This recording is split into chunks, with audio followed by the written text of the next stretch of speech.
No dia 2 de setembro de 1998, um piloto a bordo de um voo noturno da Swissair para Genebra percebeu algo estranho. Havia um cheiro estranho de queimado na cabine. Alguns minutos depois, ele percebeu outra coisa: uma fina e única fumaça saindo de perto de uma saída de ar-condicionado. Ele rapidamente avisou o controle de tráfego aéreo e alertou o copiloto, mas não era uma emergência. Fumaça ou cheiro estranho no ar-condicionado indicava problema de manutenção. Certamente, mas não era um perigo para a vida. Pelo menos, não normalmente nessa situação em particular. Essa pequena fumaça foi o primeiro sinal de alerta de um desastre iminente que logo tiraria mais de 200 vidas. Em 1997, a Swissair foi uma das primeiras a instalar entretenimento pessoal em seus aviões. Nos anos 1990, era comum filmes serem exibidos em voos longos, geralmente em grandes telas. Na frente de cada sessão, os passageiros não tinham escolha sobre o que assistiam, e os passageiros sentados longe da tela geralmente tinham uma visão ruim do entretenimento. A Swissair fez parceria com a Interactive Flight Technologies para oferecer algo melhor aos passageiros da executiva e primeira classe. Com unidades individuais de entretenimento, passageiros desses assentos premium podiam escolher filmes, programas de televisão, jogar jogos simples e até apostar dinheiro em jogos de cassino com cartões de crédito. Apesar de básico e desajeitado para os padrões atuais, esse sistema, depois usado em várias aeronaves da Swissair, foi revolucionário na época. Os executivos da Swissair acreditavam que investir na experiência do passageiro aumentaria a receita, em uma época em que a companhia aérea enfrentava a alta dos preços dos combustíveis e uma série de aquisições recentes mal planejadas. Em 2 de setembro de 1998, um McDonnell Douglas 11 da Swissair, com novo sistema de entretenimento, partiu do aeroporto John F. Kennedy, em Nova York, para o aeroporto Coimbra, em Genebra. A bordo, 215 passageiros e 14 tripulantes. Eles estavam, sob qualquer ponto de vista, em boas mãos. O capitão Ernst Zimmermann, 49, era auxiliado pelo primeiro oficial Stephen Lerv, 36. Ambos eram pilotos experientes e competentes, com ótimos históricos. Zimmermann tinha mais de 10.000 horas de voo em seu nome e Lerv tinha pouco menos de 5.000. Ambos tinham experiência prévia operando aeronaves militares. Juntos, eles decolaram suavemente com o voo 111 do aeroporto John F. Kennedy às 20h18. Pouco depois, enfrentaram um breve apagão nas comunicações, impossibilitando o contato mútuo com o controle de tráfego aéreo. Esse problema preocupante foi resolvido em menos de 15 minutos e depois foi determinado que se tratava de um erro de sintonia do rádio. Apesar de um pouco alarmante, não tinha relação com o que ocorreu depois. Às 22h10, cerca de 1 hora após o início do voo noturno, os pilotos notaram cheiro de fumaça na cabine.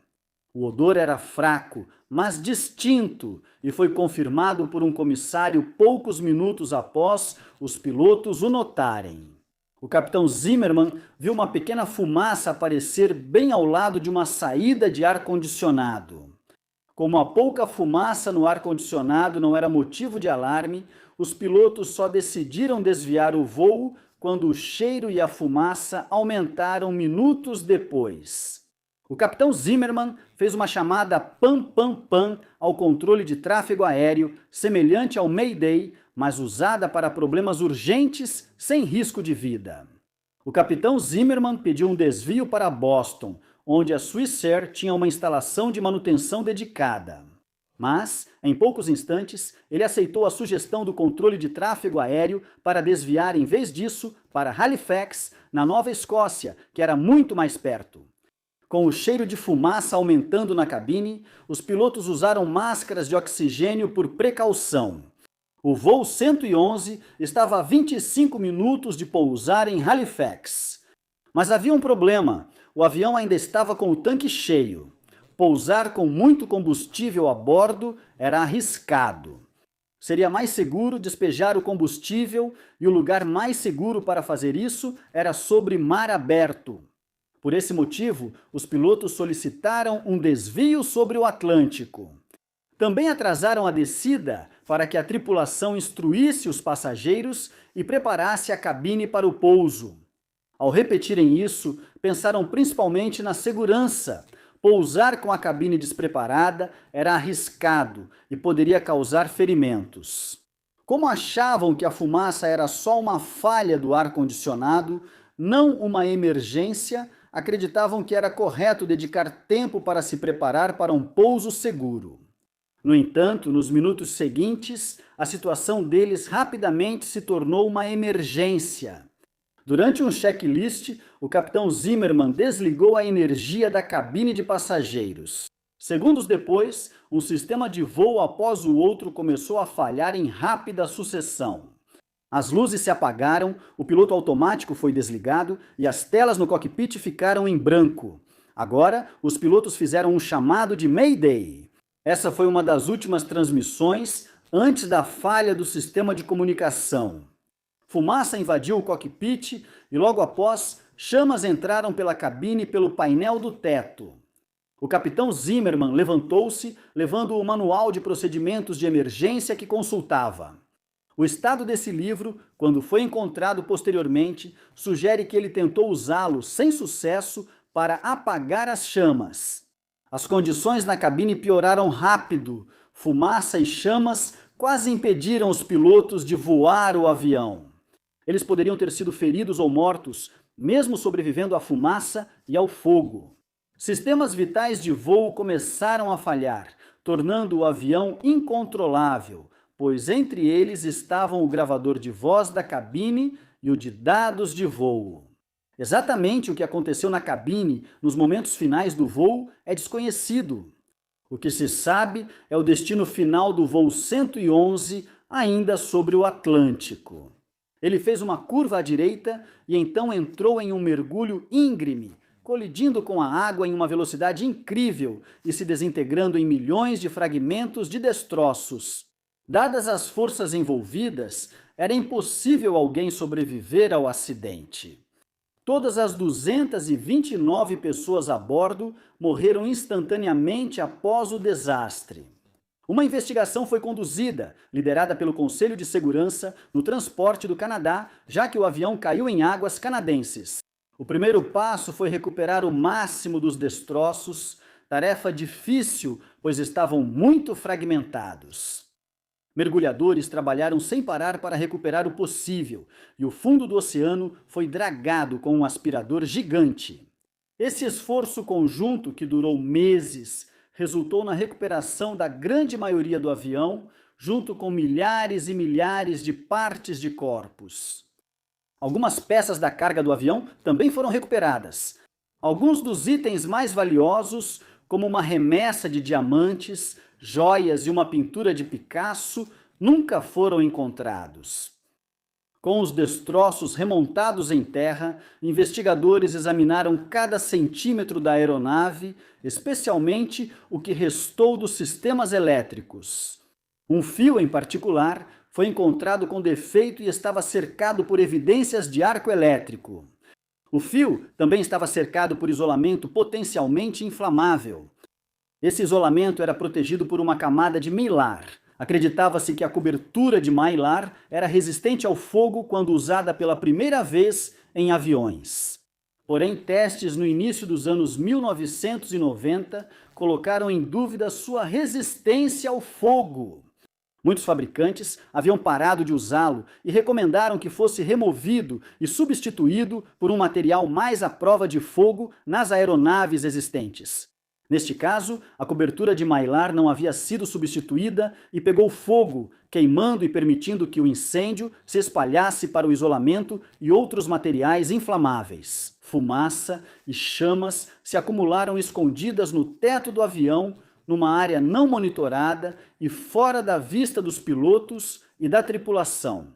Eventualmente, a fumaça escapou pelo sistema de ar-condicionado. Os pilotos supuseram de forma equivocada que a fumaça vinha do ar-condicionado e seguiram o protocolo para a falha desse sistema com fumaça. A resposta deles foi adequada, considerando o que eles achavam que era o problema, mas eles estavam errados sobre qual era o problema. O incêndio continuou a se desenvolver no teto do avião quando o capitão Zimmermann desligou a energia da cabine de passageiros. Isso alterou o fluxo de ar, direcionando o fogo ao cockpit em vez da cabine.